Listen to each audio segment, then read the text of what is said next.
বাংলাদেশের মাদক ও দুর্নীতির সমস্যা এখন ভয়াবহ রূপ নিয়েছে, যা দেশের সম্ভাবনাকে ধ্বংস করে দিচ্ছে।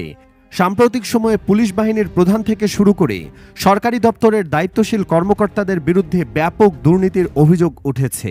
এর সাথে সাথে দেশের শহর থেকে গ্রাম পর্যন্ত মাদকের ছড়াছড়ি বিশেষভাবে তরুণ ও যুব সমাজকে ধ্বংস করছে। মাদকের ভয়াবহতা। মাদকের ছোবলে দেশের তরুণ ও যুব সমাজ সবচেয়ে বেশি ক্ষতিগ্রস্ত হচ্ছে। যুব সমাজ হলো দেশের ভবিষ্যৎ, কিন্তু মাদকের করাল গ্রাস তাদের জীবনের প্রতিটি দিককে ধ্বংস করে দিচ্ছে। পরিবারের বন্ধন ছিন্ন হচ্ছে, শিক্ষার প্রতি অনাগ্রহ বাড়ছে, অপরাধমূলক কার্যক্রমে জড়িয়ে পড়ছে এবং সবচেয়ে ভয়াবহ বিষয় হল তারা শারীরিক ও মানসিকভাবে বিপর্যস্ত হয়ে পড়ছে। দুর্নীতি, মাদকের প্রসার ও প্রতিরোধের ব্যর্থতা।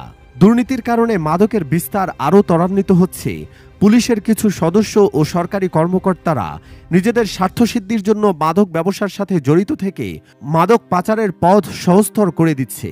ফলে মাদক বিরোধী অভিযানগুলো প্রহসনে পরিণত হচ্ছে এবং মাদক ব্যবসায়ীরা বহাল তবিয়তে তাদের কার্যক্রম চালিয়ে যাচ্ছে।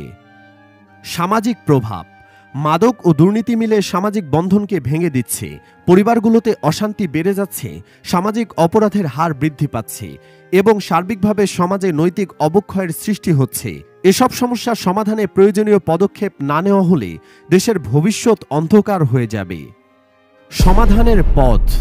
এই সমস্যার সমাধানে প্রয়োজন রাজনৈতিক অঙ্গীকার, সঠিক আইন প্রয়োগ এবং সামাজিক সচেতনতা। মাদক ব্যবসায়ীদের বিরুদ্ধে কঠোর শাস্তির ব্যবস্থা গ্রহণ করতে হবে এবং দুর্নীতিগ্রস্ত কর্মকর্তাদের বিরুদ্ধে আইনানুগ ব্যবস্থা গ্রহণ করতে হবে। পাশাপাশি পরিবার ও শিক্ষা প্রতিষ্ঠানগুলোকে এগিয়ে আসতে হবে এবং তরুণদের মধ্যে মাদক বিরোধী সচেতনতা তৈরি করতে হবে। বাংলাদেশের সম্ভাবনাময় ভবিষ্যৎ নিশ্চিত করতে মাদক ও দুর্নীতির বিরুদ্ধে সংগ্রাম অত্যন্ত জরুরি। সরকার, আইনশৃঙ্খলা বাহিনী, পরিবার এবং সমাজের প্রত্যেক সদস্যকে একসাথে কাজ করতে হবে।